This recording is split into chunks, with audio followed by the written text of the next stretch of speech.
Good morning students, welcome to your online chemistry class again and your chapter hydrocarbons is going on. और उसमें हमने क्या पढ़ रहे थे, एल्केन पढ़ रहे थे, है ना। तो एल्केन्स की फिजिकल प्रॉपर्टीज़ कल हो गई हैं ना, उसमें केमिकल प्रॉपर्टीज़ भी स्टार्ट कराई थी। तो सेकंड प्रॉपर्टी है उसमें कम्बशन, ठीक है। तो alkanes on heating in the presence of air और dioxygen are completely oxidise to carbon dioxide and water with the evolution of large amount of heat, ठीक है। तो रिएक्शन देखिए इसमें, यहाँ पर क्या है, कन्वर्शन है। तो कन्वर्शन किसकी प्रेजेंस में होता है, इन द प्रेजेंस ऑफ एयर या फिर डाइऑक्सीजन कह लो, है ना। तो ये कम्प्लीटली ऑक्सीडाइज हो जाते हैं एंड क्या ऑक्सीडाइज हो जाते हैं टू कार्बन डाइऑक्साइड, ये फॉर्मेशन करते हैं और वाटर बनता है और लार्ज अमाउंट ऑफ हीट इसमें रिलीज होती है। क्लियर है। तो यहाँ पर देखिए रिएक्शन CH4, ये हमने मीथेन लिया है एल्केन का, ये जो फर्स्ट मेंबर है। फिर उसकी ऑक्सीजन से रिएक्शन कराया यानी कन्वर्शन कराया उसका। तो यहाँ पर क्या फॉर्म हुए, CO2 + 2H2 और ये हीट जो है इवॉल्व हुई है, लार्ज अमाउंट ऑफ हीट इसमें इवॉल्व होती है। नेक्स्ट C4H10, ये एल्केन है, प्लस इसकी हमने रिएक्शन O2 से कराई, मतलब इसका कन्वर्शन कराते हैं। तो यहाँ पर भी CO2 + H2O यानी 5H2O और यहाँ पर भी large amount of heat evolved. Okay, तो the general conversion equation for any alkane के लिए जो जनरल रिएक्शन है कन्वर्शन के लिए वो CnH2n+2, मतलब एल्केन लेंगे हम, प्लस उसमें जो ये ऑक्सीजन लेनी होगी 3n+1/2। ओके, तो यहाँ पर जो कार्बन डाइऑक्साइड रिलीज होगी NCO2 + n+1H2O। क्लियर है। अब देखिए, with the due to evolution of large amount of heat during conversion alkanes are used as fuels, ठीक है। और यही रीज़न है कि जो एल्केन्स को हम फ्यूल के रूप में यूज करते हैं, क्योंकि इस पर जब ये जलता है, जब इसका कन्वर्शन होता है तो large amount of energy evolve होती है, लार्ज अमाउंट ऑफ हीट जो है वो इवॉल्व होती है। ओके, अब देखिए अगर इसका इनकम्प्लीट कन्वर्शन होगा तो during incomplete conversion of alkanes with insufficient amount of air, अगर इनसफिशियंट अमाउंट है एयर की एंड डाई ऑक्सीजन, तो कार्बन ब्लैक इज फॉर्म। तो क्या फॉर्म होगा, कार्बन ब्लैक फॉर्म होता है and which is used in the manufacture of ink.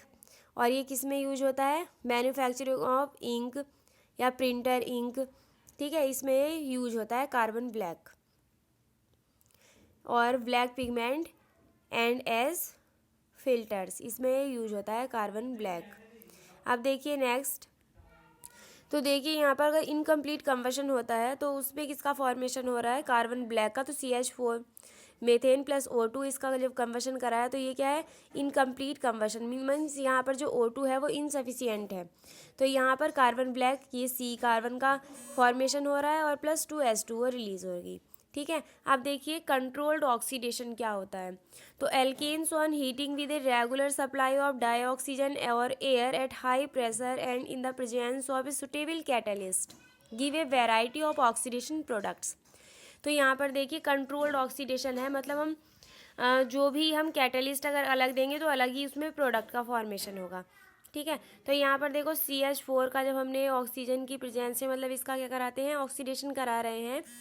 तो यहाँ पर जो हमने लिया है एज ए कैटलिस्ट वो कॉपर, और यहाँ पर जो टेम्परेचर है 523 केल्विन और ये प्रेशर है 100 एटमॉस्फेरिक प्रेशर हमने लिया है। तो यहाँ पर जो फॉर्मेशन होगी वो मिथेनॉल, ठीक है, अल्कोहल की फॉर्मेशन हो रही है, मिथेनॉल की फॉर्मेशन हो रही है। अगर हम यही ऑक्सीडेशन करा रहे हैं इसका मॉलिब्डेनम के ऑक्साइड के साथ, MO2O3 के साथ, ठीक है, तो यहाँ पर क्या फॉर्मेशन हो रहा है, मिथेनल SCHO + H2O, ठीक है। तो प्रोडक्ट अलग है। अगर हमने ली ये इथेन ली है ना, एल्केन, प्लस उसका ऑक्सीडेशन करा रहे हैं। अब क्या हमने लिया है यहाँ पर CH3COO Mn, तो यहाँ पर अलग इथेनोइक एसिड का फॉर्मेशन हुआ है, ठीक है। तो जैसे एल्केन जो है हीट करने पर विद रेगुलर सप्लाई करेंगे, अगर हम डाई ऑक्सीजन और एयर की एट हाई प्रेशर यहाँ पर लेते हैं, और अगर अलग अलग हम कैटलिस्ट ले रहे हैं तो यहाँ पर अलग ही प्रोडक्ट हमें देखने को मिल रहा है, ठीक है। अब देखिए नेक्स्ट, इसमें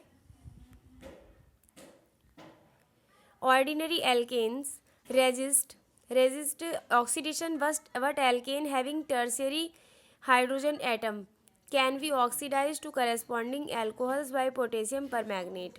ओके, तो यहाँ पर देखिए, तो क्लियर है, यहाँ पर जो ऑर्डिनरी एल्केन्स होती हैं तो वो तो ऑक्सीडेशन का क्या है, रेजिस्ट करती हैं, विरोध करती हैं, मतलब वो रेजिस्ट, ठीक है। बट जो एल्केन्स हैविंग जिसमें टर्शरी हाइड्रोजन होता है can be oxidise to corresponding alcohols by potassium permanganate के द्वारा, ठीक है। यहाँ बात चल रही है पोटेशियम परमैंगनेट की। तो CH3 का होल थ्राइज CH यहाँ पर क्या है 2 मिथाइल प्रोपेन अगर हम लेंगे, क्लियर है, जिसमें क्या है टर्शरी हाइड्रोजन प्रेजेंट है, ठीक है। तो अगर KMnO4 की प्रेजेंस में वो ऑक्सीडेशन करा रहे हैं तो यहाँ पर करस्पॉन्डिंग क्या बनेगा, इसका एल्कोहल बनेगा। मतलब हमने लिया था मिथाइल प्रोपेन, तो यहाँ पर भी 2 मिथाइल प्रोपेन 2 ऑल का यहाँ पर फॉर्मेशन हो जाता है, क्लियर है। नेक्स्ट प्रॉपर्टी है इसमें आइसोमराइजेशन। तो आइसोमराइजेशन प्रोसेस देखिए क्या होती है ये, n alkanes on heating in the presence of anhydrous aluminum chloride and hydrogen chloride gas isomerize to branch chain alkanes. Major products are given below. Some minor products are also possible which you can think over. Minor products are generally not reported in organic reactions. तो यहाँ पर देखिए isomers क्या होते हैं, isomers क्या होते हैं कि जैसे जिन अगर दो हमारे पास प्रोडक्ट हैं और उनके स्ट्रक्चरल फार्मूला तो डिफरेंट है, बट जो मॉलिक्यूलर फार्मूला है वो एक है ना, और स्ट्रक्चरल फार्मूला अलग है, तो वो एक दूसरे के आइसोमर्स कहलाते हैं, ठीक है। और इस प्रोसेस को, इन बनने को क्या कहते हैं, आइसोमराइजेशन कहते हैं। तो यहाँ पर देखिए CH3 CH2 का होल 4 CH3, अगर ये हमने एन हेक्सेन लिया है और इसकी ये एनहाइड्रस AlCl3 मतलब एल्यूमिनियम क्लोराइड और हाइड्रोजन की प्रेजेंस में इसको हीट कर रहे हैं, ठीक है। तो एन एल्केन जो है हीटिंग पर इन the presence of anhydrous aluminium chloride and hydrogen chloride gas, ठीक है, HCl, ये आइसोमराइज हो जाती है टू ब्रांच एल्केन बन जाती है इससे। तो यहाँ पर जो टू प्रोडक्ट्स, यहाँ पर जो फॉर्मेशन होगा देखो, यहाँ पर CH3 CH CH2 का होल ट्वाइस CH3 और यहाँ पर इस तरह से ये ब्रांच प्रोडक्ट का यहाँ पर फॉर्मेशन हो जाता है, ब्रांच चेन एल्केन्स का, ठीक है। तो यहाँ पर इन दोनों के ही क्या है, जो मॉलिक्यूलर फार्मूला है वो तो सेम है, ठीक है, लेकिन जो स्ट्रक्चर है वो अलग है, तो एक दूसरे के क्या होंगे, आइसोमर्स।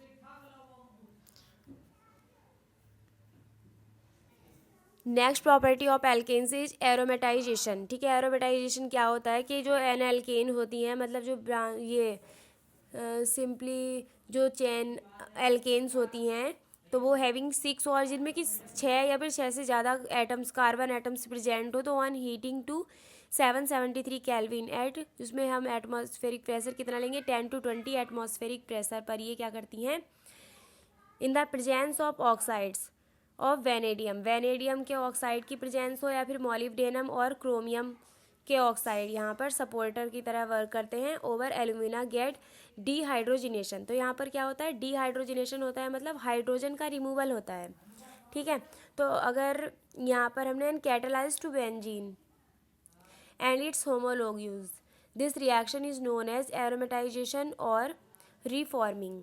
तो यहाँ पर देखिए ये एल्केन है, ठीक है, ये यहाँ पर हमने क्या ली है, ये एल्केन है, तो ये क्या है, एन एल्केन, मतलब कि चैन, ओपन चैन स्ट्रक्चर है ये, ठीक है। तो ओपन चैन स्ट्रक्चर में यहाँ पर कितने कार्बन है, 1 2 3 4 5 6 कार्बन हमने लिए हैं, 6 कार्बन चैन ये एल्केन है। तो यहाँ पर क्या होगा, एक H यहाँ से रिमूव हो जाएगा, एक H यहाँ से रिमूव हो जाएगा, ठीक है। तो 2 हाइड्रोजन यहाँ पर H2 जो है रिमूव हो जाएगी, तो इसीलिए इसको क्या बोला गया है, डीहाइड्रोजिनेशन, जिसमें हाइड्रोजन का रिमूवल हो। अब जब एक एक हाइड्रोजन यहाँ से रिमूव होगी तो एक एक यहाँ पर वैलेंसी फ्री होगी, इस कार्बन की भी और इस कार्बन की, तो वो क्या है, यहाँ पर बॉन्डिंग हो जाएगी, ठीक है। यहाँ पर अगर बॉन्डिंग हो जाएगी तो ये साइक्लोहेक्सेन का यहाँ पर फॉर्मेशन हो जाएगा, और फिर यहाँ से 3 हाइड्रोजन रिमूव होंगे जिनसे ये डबल बॉन्ड का फॉर्मेशन होगा यहाँ पर, ये इस तरह से। तो क्लियर है, यहाँ पर क्या है, डीहाइड्रोजिनेशन के थ्रू जो ओपन चैन ये एल्केन होती है वो, उसमें एरोमेटाइजेशन यानी एरोमेटिक कंपाउंड का फॉर्मेशन हो जाता है, जैसे यहाँ पर बेंजीन का फॉर्मेशन हुआ है, ठीक है। तो इस तरह से ये जो प्रोसेस है पूरी एरोमेटाइजेशन होती है ये रिएक्शन, और किसके थ्रू होती है, डीहाइड्रोजिनेशन, ठीक है। डीहाइड्रोजिनेट होता है तो तभी क्या है, ये बेंजीन यहाँ पर फॉर्मेशन हुई है बेंजीन की,